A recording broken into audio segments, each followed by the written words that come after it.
देखो, अगर आपने दाखिल खारिज के लिए अप्लाई किए हो और अगर वो कर्मचारी के पास पेंडिंग है या आरओ के पास पेंडिंग है या फिर सीओ के पास पेंडिंग है, तो उस केस में आपको क्या करना है, चलो इस वीडियो में समझ लेते हैं।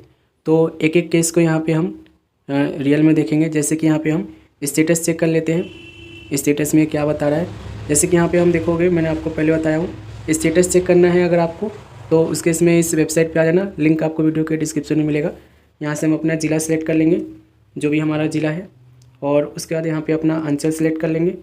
और यहाँ पे आप देखोगे ये वित्तीय वर्ष, यहाँ पे आप लोग का जिस वर्ष में आपने दाखिल खारिज के लिए अप्लाई किए थे वो वित्तीय वर्ष यहाँ से सिलेक्ट कर लोगे और प्रोसीड पे क्लिक करोगे। प्रोसीड पे क्लिक करने के बाद थोड़ा सा स्क्रॉल डाउन करना है। यहाँ पे आप लोग को डीड नंबर से देख सकते हो, मौजा नंबर से देख सकते हो और प्लॉट नंबर से भी खोज सकते हो। केस नंबर से हम यहाँ पे खोजेंगे, ठीक है।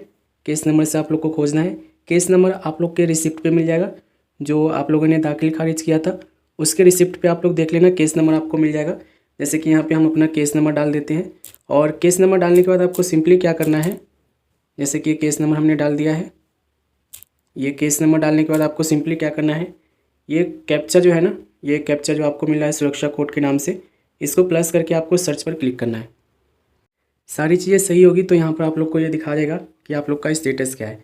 अब देखो, जैसे कि यहाँ पे स्टेटस क्या दिखा रहा है, स्टेटस पेंडिंग एट कर्मचारी, यानी कि कर्मचारी के पास हमारा स्टेटस अभी पड़ा हुआ है। जो हमने अप्लाई किया है दाखिल खारिज के लिए वो हमारे कर्मचारी के पास पड़ा हुआ है। व्यू पे आप क्लिक करोगे तो रियल में आप लोग के एप्लीकेशन के साथ क्या क्या हुआ है वो आप यहाँ पे देख सकते हो। जैसे कि हमने अप्लाई किया था 26 तारीख को, 26 जुलाई को। 5 अगस्त को फर्स्ट हियरिंग हुई है सीओ के पास। फिर 5 अगस्त को सीओ ने क्या किया है, कर्मचारी के पास भेज दिया है। 3 जनवरी को जो है यहाँ पे कर्मचारी ने क्या किया है कि जो हमारा फॉर्म है दोबारा से सीओ के पास दिया है। फिर सीओ ने एडिट करके दोबारा से कर्मचारी के पास भेज दिया है, ठीक है। ये हमारा जो है अभी एप्लीकेशन का स्टेटस दिखा रहा है। इस तरीके से आप लोग को भी शो कर रहा होगा और आप देख सकते हो कि अभी जो है किसके पास अभी तक पेंडिंग पड़ा हुआ है, ठीक है। जैसे कि यहाँ पे देखोगे हमारा कर्मचारी के पास जो है पेंडिंग पड़ा हुआ है। देखो 90% केस में यही होता है, 90% आप निकालोगे तो दाखिल खारिज में यही देखा जाता है कि नॉर्मली जो आप लोग के कर्मचारी है वही आप लोग को सबसे ज़्यादा दिक्कत करते हैं दाखिल खारिज के अप्रूवल में, ठीक है। सबसे ज़्यादा दिक्कत जो आती है 70-80% मान के चलो, दिक्कत जो आती है कर्मचारी के पास ही आती है। जब तक कर्मचारी वेरीफाई नहीं कर लेगा, जब तक कर्मचारी आपके ज़मीन को देख नहीं लेगा, नाप नहीं लेगा, जगह देख नहीं लेगा कि कहाँ पे ज़मीन है, वो वेरीफाई नहीं कर देगा, तब तक आप लोग को दाखिल खारिज का जो अप्रूवल है वो मिलना बहुत मुश्किल है, ना के बराबर है। एक तरीके से आप ये समझो। सीओ का क्या है, आरओ का क्या है, वो तो मतलब सीट पे बैठे रहते हैं, सारी चीज़ें सही मिली तो ओके करके भेज देते हैं। लेकिन कर्मचारी वाला जो केस है ना वो थोड़ा सा अलग है। कर्मचारी को आपको क्या करना पड़ता है कि जो आपके कर्मचारी होते हैं वो आपके जहाँ भी ज़मीन है वहाँ पे वो जाते हैं, ठीक है। जो नापी जोखा होता है वो वहाँ पे जाके करते हैं। और इसके लिए आप लोग को मैंने कई बार बोला हूँ, 2-3 वीडियो भी बनाया हूँ कि आप लोग को अपने कर्मचारी से मिलना पड़ेगा, सारे डॉक्यूमेंट देने पड़ेंगे, उनसे एक अपॉइंटमेंट लेनी पड़ेगी और उनसे बोलना पड़ेगा कि हुजूर चलिए और यहाँ पे ज़मीन है चेक करिए और जो आप लोग आपके पास जो पेंडिंग पड़ा हुआ है उसे वेरीफाई करके आगे बढ़ाइए, ठीक है। और इन सब के लिए मैंने देखो कई बार बोला हूँ, क्लियरली बोल रहा हूँ, अभी भी बोल रहा हूँ, बिना पैसे लिए वो काम आपका करेंगे नहीं, ठीक है। मैंने आपको पहले बहुत बता दिया हूँ, कई बार बताया हूँ, मैं पर्सनली ये सब चीज़ें फील करता हूँ और पर्सनली ये सब चीज़ें मैंने देखा भी है, फेस भी किया है, ठीक है। तो मैं आपको कह रहा हूँ कि आप लोग कर्मचारी से मिलो अगर कर्मचारी के पास पेंडिंग पड़ा हुआ है तो, ठीक है। मेनली आप लोग के ज़्यादातर जो एप्लीकेशन है दाखिल खारिज के वो कर्मचारी के पास ही पेंडिंग पड़ा होगा, ठीक है। क्योंकि मेन काम उन्हीं का है, ज़मीन का देखना, ज़मीन कहाँ पे है, ज़मीन जो डिटेल भरी गई है दाखिल खारिज में वो है कि नहीं है, किसके नाम पे है, कितना है, क्या रकम है, कैसी मतलब ज़मीन की टाइप है, ये सारी चीज़ें वही सब चीज़ें चेक करते हैं। और इसके लिए वो बहुत ज़्यादा नखरे करेंगे, ठीक है, पैसे मांगेंगे और आप लोग को सेटलमेंट करने को कहेंगे। तो कर्मचारी के पास मेनली देखो आप लोग को विजिट करना होगा, ठीक है। कैसे पता करोगे, अगर आपको पता नहीं है कि कर्मचारी कहाँ पे है तो उस केस में अपने ब्लॉक विजिट कर लेना।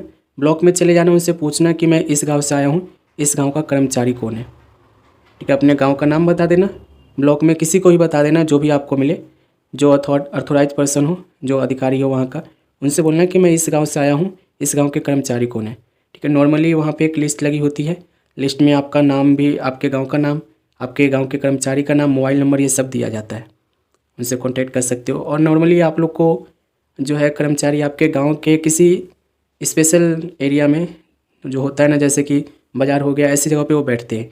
ठीक है, पहले तो लगान वगैरह जो है ऑफलाइन ही करता था, अब शायद जो है मतलब नहीं बैठते होंगे, वो अलग बात है। ठीक है, लेकिन रजिस्टर वगैरह उन्हीं के पास होती है सारी। ठीक है, कर्मचारी जो आपके होते हैं ना, सारी रजिस्टर आपके गाँव की उन्हीं के पास होती है। किसके नाम पे कितना ज़मीन है, कौन उसका बेटा है, कौन उसका पोता है, सारा उनको पता होता है, क्योंकि वो मेंटेन करके चलते हैं अपने फाइल को।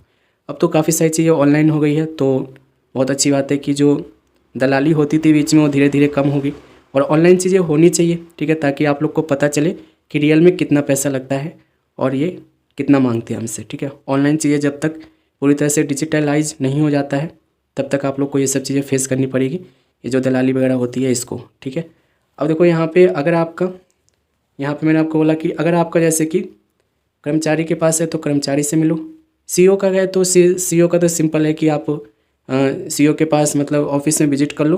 ठीक है, ब्लॉक में, और उनसे पूछ लो कि सीईओ साहब कब बैठते हैं। ठीक है, उनका फिक्स एक टाइम होता है, शुक्रवार को हो गया। ठीक है, हफ्ते में 2 या 3 दिन बैठते होंगे वो, हर ब्लॉक का यही सीन है, हफ्ते में 2 से 3 दिन वो बैठते हैं। तो वहाँ पे पूछ लेना कि कौन से दिन बैठते हैं, ब्लॉक जाके कितने बजे बैठते हैं, वहाँ पे जाके पूछना कि सर यहाँ पे पेंडिंग पड़ा हुआ है। ठीक है, वो आप बता दो क्यों पेंडिंग पड़ा हुआ है, वो बता देंगे आप लोग को। ठीक है, जनरली आप लोग को हियरिंग होती है, वहाँ पे चला जाना पड़ता है, जिसने भी अप्लाई किया, जिसके नाम से भी ज़मीन है, जो अपने नाम करवाना चाहता है वो, उसको जाना पड़ता है। ठीक है, आरओ का भी सेम है। ठीक है, आरओ भी कुर्सी पे बैठे आपको मिलेंगे, ब्लॉक में जाओ आरओ भी कुर्सी पे आपको मिल जाएंगे, विजिट करो, उनसे पूछो कि क्या दिक्कत है कि यहाँ पे पेंडिंग पड़ा हुआ है। नॉर्मली देखो मैंने यही देखा है कि कर्मचारी का अगर आपको अप्रूवल मिल जाता है तो उस केस में सीईओ की छोटी मोटी दिक्कत होती है, अगर चीज़ें सही नहीं लगती है उसको, चीज़ें सही नहीं होती है। ठीक है, तो उसके बाद हो सकता है कि ऑब्जेक्शन लगा दे या पेंडिंग रखें। आरओ का भी सेम है। ठीक है, बाकी 90% केसेस में मैंने यही देखा है कि आप लोग को अप्रूवल मिल जाता है जब आप लोग का कर्मचारी आपका फाइल बढ़ा देता है आगे, तो आपको अप्रूवल मिलने में कोई दिक्कत नहीं होती है। तो होपफुली आप लोग सारी चीज़ें समझ गए होंगे, बाकी मिलेंगे अगले वीडियो में।